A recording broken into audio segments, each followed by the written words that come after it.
So I've done my end of season reviews for the bottom 6 clubs. Now is the time for Sale and Bristol getting knocked out at the semi-final stage. Let's talk about their season as a whole, their team as a whole, their star players, their transfers, looking towards next season, of course, and give them an overall season rating. But it's just a starting point. I'd love to know your thoughts, particularly if you're Sale and Bristol fans. Let's start with Sale.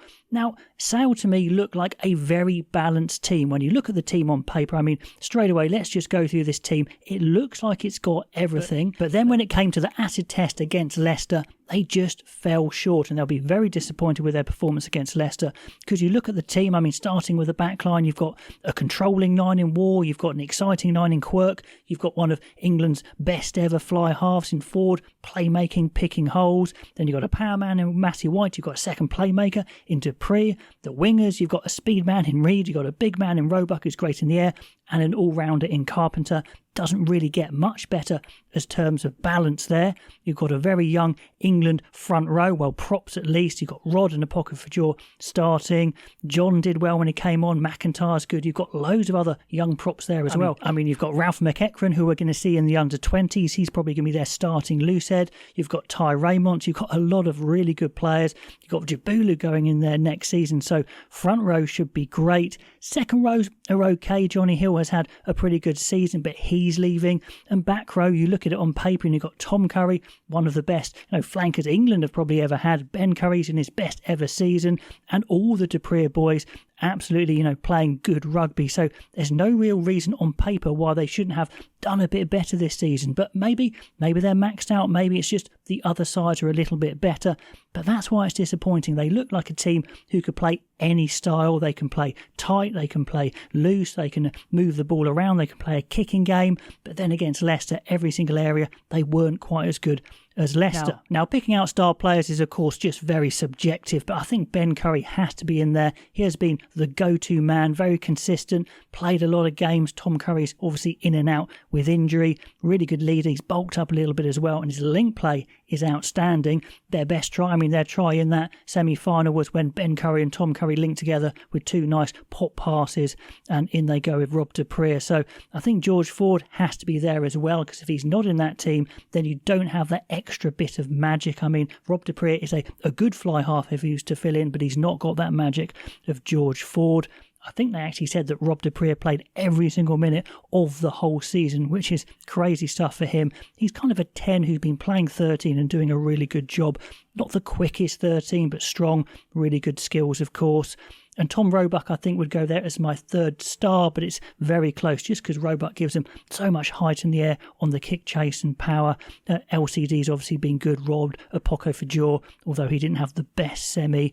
Rob Dupree, like I said, Aaron Reed is incredibly quick. So a lot of really good guys there, but I think Ben Curry, George Ford and Tom Roebuck probably stood out to me. Now, when you look at the transfers for Sale, I think it's pretty good news. They've got a real star coming in Jacques Vermeulen. He is fantastic. 30 years old, so he's got a few more years in the tank. He's been Exeter's best forward for a long time, so big blow for them. Great gain for Sale, because they are losing a big Dupree and Jean-Luc Dupree, who's going to France, to Bordeaux. Dupree is just in the Springbok squad as well, so he's kind of on the up, and they get Vermeulen in, so it's kind of a good replacement there, kind of a like for like, so that's really good. And then they've got young Nathan Jabulu coming in as well, which is a brilliant addition. Players going out, they've got a lot of guys going out with retirement, but the big names there, Johnny Hill is a big loss because they're not really replacing with anyone particularly. Jean-Luc Dupree is a big loss, like I said, but Vermeulen's coming in. And the one that didn't work out, which was a massive shame, was Wesley Nikolaevu. He came in, he's well into his 30s, and it really didn't work. He was in terrible form, and he left very early. Lucky for them, Matty White's really stepped up. So season rating, well, they made the semi-finals, and they were fairly close on the scoreboard, although they were the second best team for sure. So I think it's a 7 out of 10. They've got the band pretty much together next season. No reason why they can't give it another crack, and they've got to be saying we are a top 4 team and we want to make that final next year. So I think 7 out of 10 is fair. Then let's talk about the entertainers, Bristol Bears. If you're a Bristol fan, you must have so much fun going to watch this team. The home games are rocking, and what happens with Pat Lamb's team is they stick to his philosophy of all-out attack no matter what. They can do the rest if they want to. They can ruck. They've got a decent set piece. no doubt there, but they just generally go fast, move the ball away from contact. If there's the occasional ruck, fine, but they try not to ruck. They try and pop off before the tackle, after the tackle, play so quick that the opposition just can't react. And even if they make a mistake and start going backwards, they just keep going and keep going. And it works. Now, I do a summary of every single round of the Premiership, as you know, and early on I was saying it's fantastic, but surely it just can't last the season. And occasionally they did slip up and had a couple of shocking games, but it did. More often than not, it works and it really runs teams ragged. And that's what they practice, because they're all on the same page. They're all doing the same thing. There's no ambiguity. They know what they want to do. So more often than not, it works.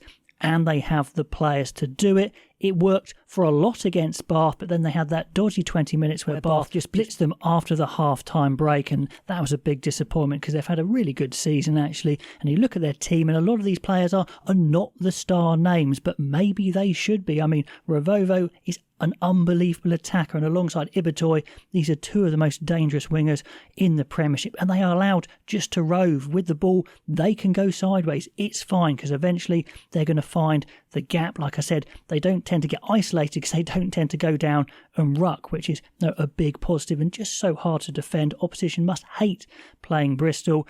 They've got a star man in Genge for sure, but then Ogre, Kloska, a little bit under the radar. Batley's just got into the England squad. Let's see if he stays there.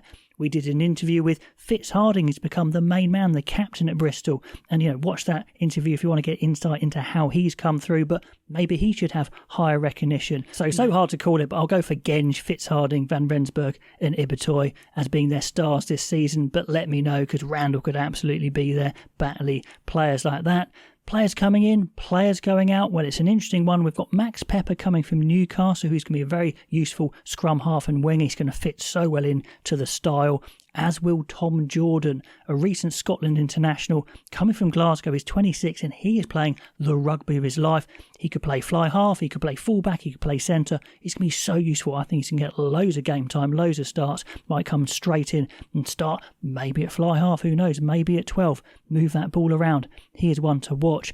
Players going out, well, there are quite a long list of players going out, retiring, going towards the end of their career. So really, the starters are pretty much staying. Max Maylands has been mainly injured this year. He's gone back to Saracens.